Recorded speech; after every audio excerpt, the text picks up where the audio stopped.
On va faire cette conférence sur...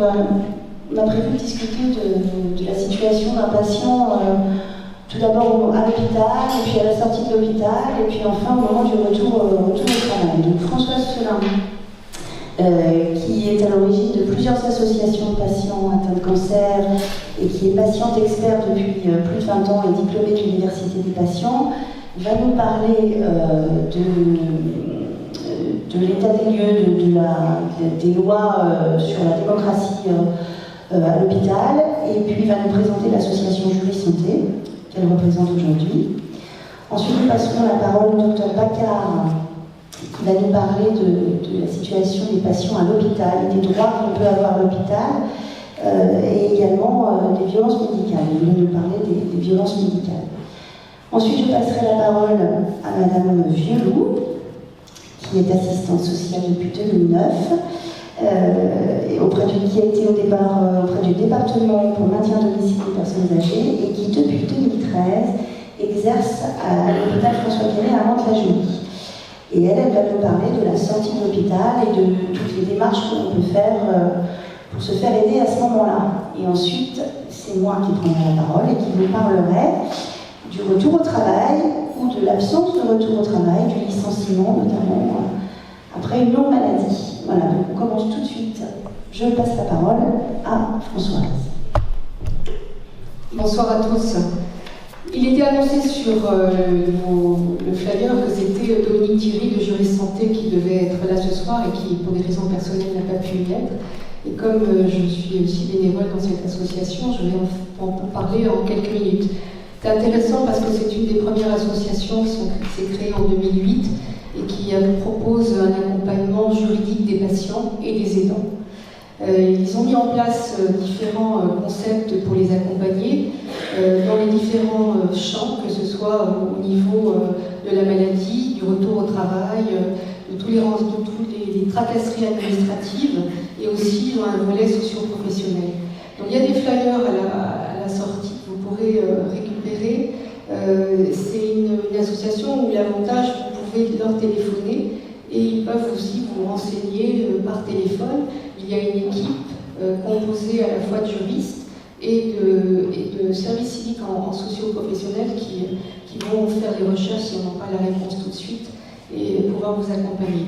C'est une association qui est basée à Lyon, donc c'est pour ça que c'est bien facile que ce soit aussi par téléphone qu'ils puissent vous renseigner. Et par ailleurs, ils ont aussi fait tout un volet pour accompagner les AJA. Les AJA, c'est les adolescents et jeunes adultes, dans des programmes particuliers à l'hôpital Saint-Louis, à Gustave Roussy. Et ils vont les accompagner pour justement les coacher. Là, souvent, ils ont décroché au niveau de tous les problèmes qui peuvent exister parce que la maladie fait que vraiment ils ont décroché au niveau de la scolarité. Donc les remettre un petit peu les relancer. Et moi j'ai accompagné Dominique dans ce genre de réunion enfin c'est pas une réunion, c'est vraiment un rendez-vous singulier et ça se fait sur le long terme. Donc c'est une aussi des particularités de cette association. Donc si vous voulez plus de renseignements, je serai à vos dispositions plus tard, à la fin. Et je vais vous parler, parce que évidemment, dans la présentation qu'a fait Stéphanie, vous avez peut-être remarqué qu'il y avait des mots qui étaient patient expert, et que pour certains, ça ne veut encore pas dire beaucoup de choses. Alors je vous expliquerai, mais avant je vais vous revenir un peu sur les lois. On a eu en France plusieurs lois qui ont fait naître la démocratie sanitaire. Un grand mot, démocratie sanitaire, qu'est-ce que c'est en fait? Avec le Dr Baccar, on échangeait juste un instant. On a souvent entendu le milieu médical qui dit nous allons mettre le patient au cœur. Comme si en fait on était au cœur, au centre, et donc du coup on était le sujet de toutes les attentions et préoccupations. Moi aujourd'hui je dis le patient il est dans la chaîne, on agit avec et pas pour. C'est ça aussi d'être un patient expert. Et les lois nous ont permis d'arriver à ça. Donc on a eu différentes lois qui, je vais vous les rappeler parce qu'à mon avis, il y a certaines comme qui vont vous dire quelque chose. En 88, on a eu la loi Hurier qui a fixé un cadre légal pour tous les essais cliniques et pour protéger les personnes qui se prendre dans des essais cliniques, et qui a aussi demandé le consentement éclairé. Qu'est-ce que c'est le consentement éclairé? Le consentement éclairé, c'est vraiment de se dire, est-ce que j'ai compris ce qu'on est en train de me proposer? Est-ce que la décision qu'on me demande de prendre et de signer ce papier, est-ce que j'ai tout compris? Et bien souvent, on se rend compte que ce n'était pas toujours le cas, et ce n'était pas très bien respecté. Donc ça a été vraiment inscrit dans la loi. Et c'est un droit, c'est un droit. Et du coup, si en fait les médecins ne respectaient pas ça, c'était aussi du coup le moyen de les pénaliser. Parce que pour bien les montrer qu'ils n'avaient pas à outrepasser leurs droits.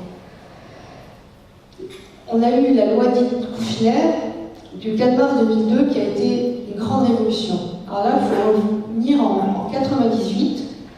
En 98, en France, il y a eu les États généraux de la santé. Et parallèlement, les États généraux du cancer, organisés par la Ligue nationale contre le cancer. Bernard Kouchner était à l'époque ministre.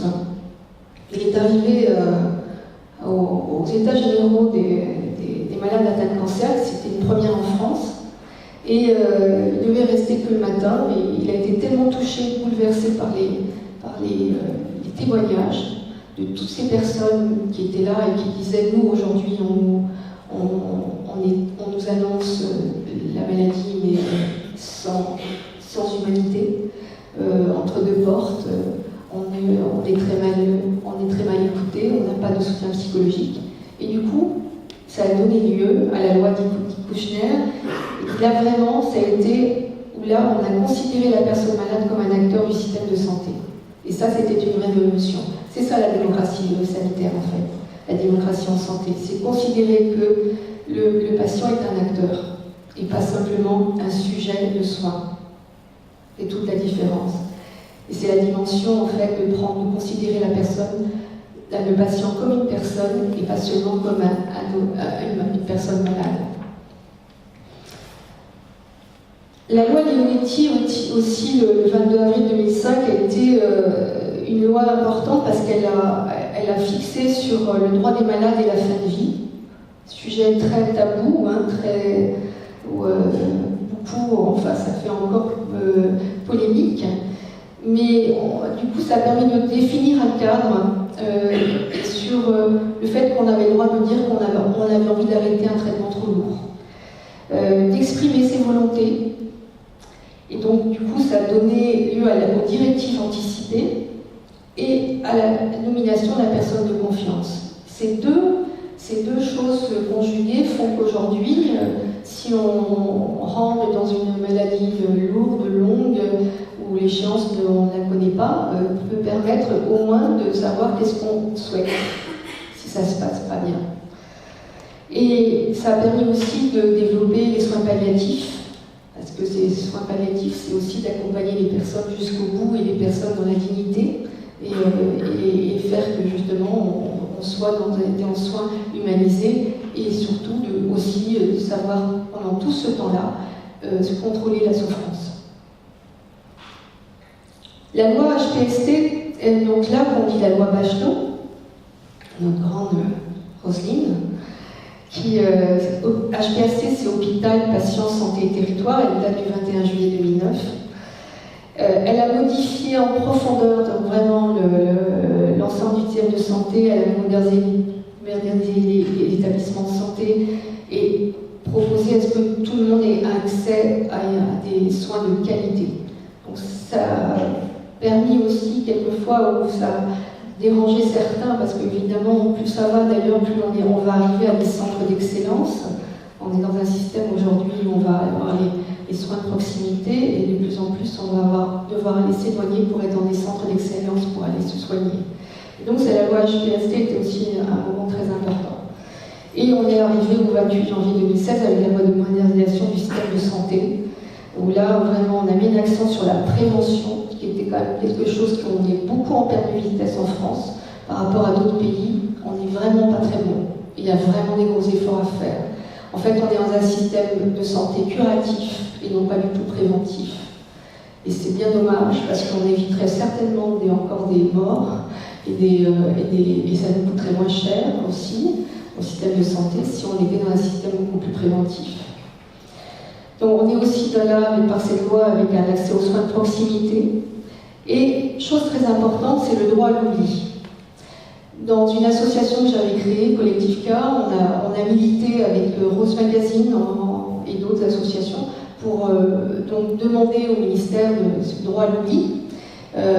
Très important parce que c'est vrai qu'aujourd'hui, en fait, les patients, en particulier les patients atteints de cancer, sont stigmatisés et se retrouvaient avec vraiment marqué de Croix-Rouge. Hein, il y a l'épée de Damoclès, mais il y a la Croix-Rouge. La Croix-Rouge, on est marqué à vie, on est passé par une maladie grave, et du coup, quand on demande un prêt, on peut se retrouver avec de grosses difficultés pour l'obtenir. Donc le droit à l'oubli a permis que justement, si au bout de 10 ans, il n'y a pas eu de récidive pour certains types de cancers, et en particulier c'était très intéressant pour les adolescents et jeunes adultes, de pouvoir te dire, voilà, on repart vierge, on nous a oubliés, et on peut aller demander un prêt sans être surtaxé par les assurances. C'est pas l'obtention d'un prêt qui est difficile, c'est d'être assuré pour le prêt. Donc c'est vraiment ces lois qui ont marqué vraiment le passage de toute cette démocratie en santé, et jusqu'à aujourd'hui l'émergence de, là Stéphanie l'a dit, j'ai fait l'université patient, l'émergence du patient expert et le patient diplômé. Donc c'est aussi une école une université qui est unique au monde, hein, l'université des patients, qui est à l'université Sorbonne, à l'Appliquée-Salpêtrière, à la fac de médecine. Et j'ai fait donc un DU de démocratie en santé et une mission d'accompagnant du parcours patient en cancérologie. Et c'est aujourd'hui cette émergence-là qui fait qu'on a de plus en plus des patients qui deviennent des patients qui sont reconnus pour leur expertise, parce que déjà ils sont très actifs en tant que bénévoles, dans les associations, on en trouve, et aussi donc complétés avec des diplômes, où là du coup on a un vrai statut, et du moins on va essayer de tout faire pour l'obtenir, un vrai statut pour faire qu'aujourd'hui on soit aussi considérés comme des acteurs, et professionnellement comme des acteurs de santé.